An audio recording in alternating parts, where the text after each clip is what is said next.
পরিবারের সবার সাথে ঈদের আনন্দ ভাগাভাগি করে নিতে চলে আসলাম বাবার বাড়িতে। তো সবাই ঈদ আনন্দ করছি আলহামদুলিল্লাহ।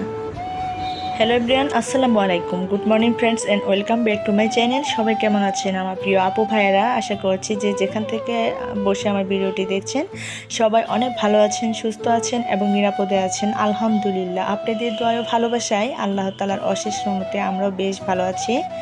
তো প্রতিদিনের মতো আবারও চলে আসলাম নতুন আরও একটি লাইফস্টাইল ব্লগ নিয়ে। তো আজকের ব্লগটি সকালবেলা থেকে শুরু করেছি, আর এটা ছিল আমার বাবার বাড়ির ব্লগ। আর বাবার বাড়িতে এসেছি আমি ঈদের দ্বিতীয় দিন। তো আস্তে আস্তে রাত হয়ে গিয়েছে। তো আম্মু হচ্ছে আমাদের জন্য রান্নাবান্না করে রেখেছিল, সেগুলো আর শেয়ার করা হয়নি। তারপর হচ্ছে গরুর মাংস তরকারি ছিল, আর সেগুলো দিয়ে সকালের নাস্তাটা করে নিলাম চাউলের রুটি দিয়ে। এখন হচ্ছে সকালে নাস্তা খাওয়া শেষ, আর এদিক থেকে হচ্ছে বাসায় কিছু মেহমান আসবে, আর আম্মু আমাদের সবার জন্য এই যে নাস্তা রেডি করে নিল। আর এদিক থেকে এই যে এখানে রেডি করেছে নুডলস, শ্যামাই, তারপর হচ্ছে বিস্কিট, চানাচুর, তারপর এখানে আর এক প্রকার বিস্কিট ছিল, তারপর এখানে ছিল চিপস, জুস, তারপর সব আইটেম মানে আম টাম এগুলো যা কিছু ছিল সব কিছু রেডি করে নেওয়া হয়েছে। তো যাই হোক, এখন হচ্ছে কিছু মেহমান আসবে, তো তাদের জন্য নাস্তা যেখান থেকে বসে আমার ভিডিওটি দেখা শুরু করছেন আপনারা প্লিজ ভিডিও শুরুতে একটা লাইক দিয়ে তারপর হচ্ছে সবাই খাওয়া দাওয়া করে নেব, না করে দেখে থাকবেন, এতে হলে একটু হলেও আপনাদের কাছ থেকে উপকৃত হব। তো আমার এই ছোট্ট চ্যানেলটাকে আপনারা আশা করছি ফুল ওয়াচ করে দিবেন। তো আর যারা আমার চ্যানেলে একদমই নতুন, প্লিজ চ্যানেলটাকে সাবস্ক্রাইব করে দিয়ে পাশে থাকা বেল আইকনটি বাজিয়ে দেবেন, এতে করে আমার দেওয়া ভিডিও আপনাদের কাছে খুব সহজে পৌঁছে যাবে। তো সকালে নাস্তা কমপ্লিট, তারপর হচ্ছে সব কিছু কমপ্লিট এবং মেহমান এসে চলেও গিয়েছে। তারা মানে আর ভারী নাস্তা করেনি, কারণ হচ্ছে তারা ছিল তো সেজন্য চলে গিয়েছে। তো যাই হোক, এখন হচ্ছে আম্মু দুপুরবেলা আবারও রান্না বসিয়ে দিচ্ছে। তো এদিক থেকে হচ্ছে আমার ছোটো ভাই আজকে আমাদেরকে রান্না করে খাওয়াবে। তো সে একটা স্পেশাল রান্না করে খাওয়াবে আজকে আমাদেরকে। তো গরু মাংস দিয়ে আলু ঘাটি, তো এই রান্নাটা তার কাছে মানে অনেক বেশি ভালো লেগেছে। সে হচ্ছে আমাদেরকে খাওয়াবে নিজে হাতে রান্না করে। তো যাই হোক, যেই বলা সেই কাজ, তো সেই জন্য সে রান্না করে চলেও এসেছে আর অলরেডি রান্না বসিয়ে দিয়েছে। তো পুরোপুরি শেয়ার করতে পারিনি। আর এদিক থেকে হচ্ছে আমার আম্মু সাহায্য করছে, রেডি করে দিচ্ছে সব কিছু, আর ছোটো ভাই রান্না করে নিচ্ছে। তো মাশাল্লাহ সে অনেক রান্না শিখে গিয়েছে, এখন হচ্ছে মানে মোটামুটি সব কিছুই রান্না করতে পারে, আর ওর রান্না কিন্তু ভীষণ মজার হয়। তো যাই হোক, সে যে রান্না করতেছিল আলু সিদ্ধ করে, আর মানে কি এখানে দিয়েছে সমস্ত মশলার, মাংসটাকে আগে থেকেই মানে সিদ্ধ করে নিয়েছে সব মশলা দিয়ে, তারপর হচ্ছে আবার আলুর সঙ্গে মিশিয়ে রান্না করে নেবে। আর এদিক থেকে আমার আম্মু হচ্ছে ছোটো মাছ রান্না করবে, সেজন্য ওই তরকারি কেটে নিচ্ছে। আর এদিক থেকে আমার বাবা হচ্ছে বাজার করে নিয়ে আসছে কিছু। তো এই যে কচু লতিগুলো দেখতে পাচ্ছেন, এই লতিগুলো এতটাই সুন্দর ছিল, মানে কি বলবো, দেখেন কত সুন্দর লস লস করতেছিল, একদমই সবুজ, আর সেই সঙ্গে কুমড়ো শাক আর ডগাগুলো দেখে কিন্তু ভীষণ ভালো লাগছে। তো এগুলো বাঙালি খাবার, আসলে এই খাবারগুলোর স্বাদের তুলনা হয় না। তো মাছ মাংস খাওয়ার পর এই ধরনের খাবার খেলে কিন্তু ভীষণ ভালো লাগে। তো যাই হোক, এগুলো এখন রান্না করবে না, তো সেই জন্য আমি একটু রেখে আসলাম দূরে কোথাও। তো পরে হচ্ছে কেটে বেছে রান্না করে নিতে হবে। আর এদিক থেকে আমার ভাইয়ের আলু ঘাটিটা রান্না হয়ে গেছে। তো মাশাআল্লাহ দেখতে অনেক লোভনীয় হয়েছে, আর খেতেও অসম্ভব মজার ছিল। ছোটো ভাইয়ের হাতে রান্না খেতে কিন্তু ভীষণ ভালো লাগছে। যাই হোক, সে যে এত সুন্দর রান্না শিখে গেছে, তো তার কাছে আসলে মানে কি বলবো, যে হাজার শুকরিয়া যে নিজে রান্না করে এখন নিজের খাবার খেতে পারে। তো যাই হোক, এই যে দেখতে পাচ্ছেন কত সুন্দর একটা কালার চলে আসছে আলু ঘাটি দিয়ে গরুর মাংস। তো এইভাবে আপনারাও খেয়ে দেখবেন, বাসায় একটু হলে ভালো লাগবে।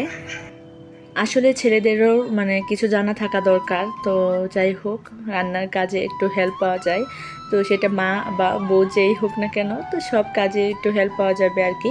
তো যাই হোক, মোটামুটি বিপদ আপদে আমাদের কাজেই লাগবে ছোটো ভাই যেহেতু রান্না শিখে গিয়েছে। আর এদিক থেকে হচ্ছে দুপুরে খাওয়া দাওয়া করার পর বিকেলে নাস্তা বানাতে চলে আসলো আমার আম্মু আর ছোটো বোন।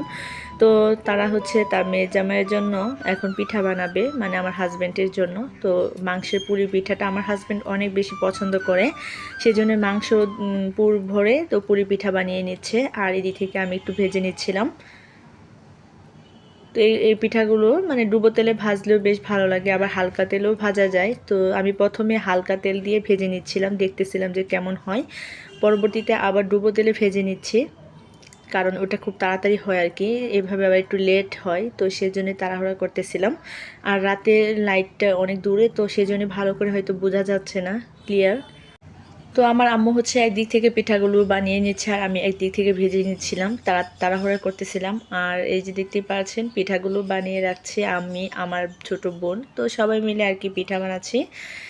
আর এই যে দেখতে পাচ্ছেন তারপর হচ্ছে আমি হালকা তেলে ভেজে নিয়ে কিছু তারপর এখন ডুবো তেলে ভেজে নিয়েছি। ডুবো তেলের সময়টা খুব কম লাগে। আর প্রথমে ভেবেছিলাম যে বড় একটা কড়াই বসিয়ে দিলে সেখানে অনেকগুলো পিঠা দিয়ে তাড়াতাড়ি ভেজে নেব, কিন্তু দেখলাম যে না, সেটা আরও দেরি হচ্ছে। তারপর হচ্ছে ছোট কড়াইটা বসিয়ে দিয়ে মাশাআল্লাহ এখন সবগুলো পিঠাই খুব সুন্দর হচ্ছে আর তাড়াতাড়ি হচ্ছে। তো এই যে দেখতে পাচ্ছেন পিঠাগুলো মচমচে হচ্ছে। আর এই ধরনের পিঠা খেতে আমার কাছে ভীষণ ভালো লাগে, আমি অনেক বেশি পছন্দ করি। মাংসের পুর ভরা এই পুলি পিঠাটা খেতে কিন্তু আসলে ঝাল ভীষণ ভালো লাগে, তো সেই জন্য পুলি পিঠা বানানো হয়েছে। তারপর হচ্ছে তেলে পিঠাও বানিয়ে নিয়েছে।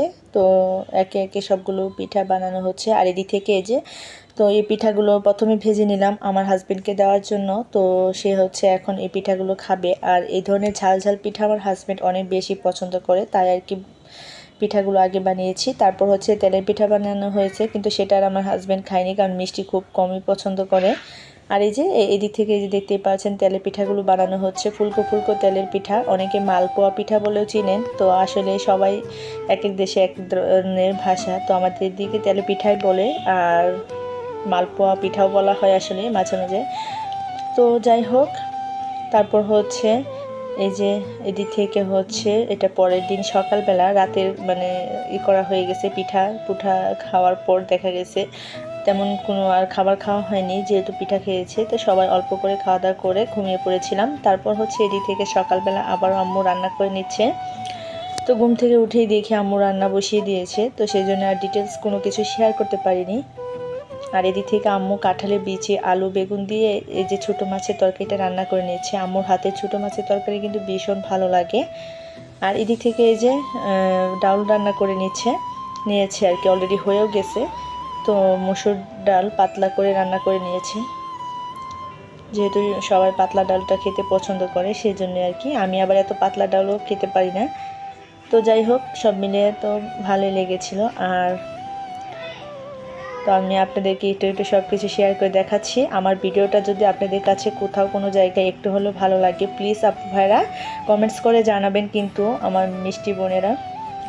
তো আর পুরো ভিডিওটি স্কিপ না করে দেখে থাকবেন। আর এদিক থেকে হচ্ছে যে বুড়ি বের করেছে, আম্মু হচ্ছে বুড়ি রান্না করবে, তো সেই জন্য বুড়িগুলো বের করে নিয়েছে। আর এদিক থেকে হচ্ছে পেঁয়াজ কুচি, কাঁচামরিচ কুচি আর রসুন কুচি বেশি করে কেটে নিয়েছে, কারণ বুড়ির মধ্যে যদি বেশি বেশি কাঁচামরিচ পেঁয়াজ রসুন দেওয়া যায় তাহলে কিন্তু বুড়িটা খেতে ভীষণ ভালো লাগে। আর এই যে এদিক থেকে ছোটো মাছটা রান্না হয়ে গিয়েছে। তো এখন হচ্ছে আম্মু যে বুড়িটাকে রান্না করে নিচ্ছে। আর এদিক থেকে সমস্ত ওই যে মশলা কষানো হয়ে গেছে, এখন একটু সামান্য পানি দিয়ে দিল। তো যারা যারা আমার ভিডিওটি দেখছেন একটা লাইক দিতে ভুলে গেছেন, প্লিজ আপু ভাইরা একটা লাইক করে দিবেন। আর এখন হচ্ছে বর্তমানে আমার ভিডিওতে কিন্তু ঈদের পর থেকে দেখা যাচ্ছে যে ভিউজ একদমই কম হচ্ছে। প্লিজ আপু ভাইরা আপনারা সবাই আমাকে একটু হেল্প করেন, পুরো ভিডিওটা স্কিপ না করে দেখে থাকবেন। আর এদিক থেকে হচ্ছে মাছের ডিমটাকেও ভেজে নিচ্ছে। তো মাছের ডিম ভুড়ি ভুনা, তারপর হচ্ছে ডাউল আর সেই সঙ্গে ছোট মাছ। তো এগুলো হচ্ছিল আজকের খাবার দাবার। তো আজকের মতো এই পর্যন্তই। সবাই ভালো থাকবেন, সুস্থ থাকবেন। আল্লাহ হাফেজ, আসসালামু আলাইকুম।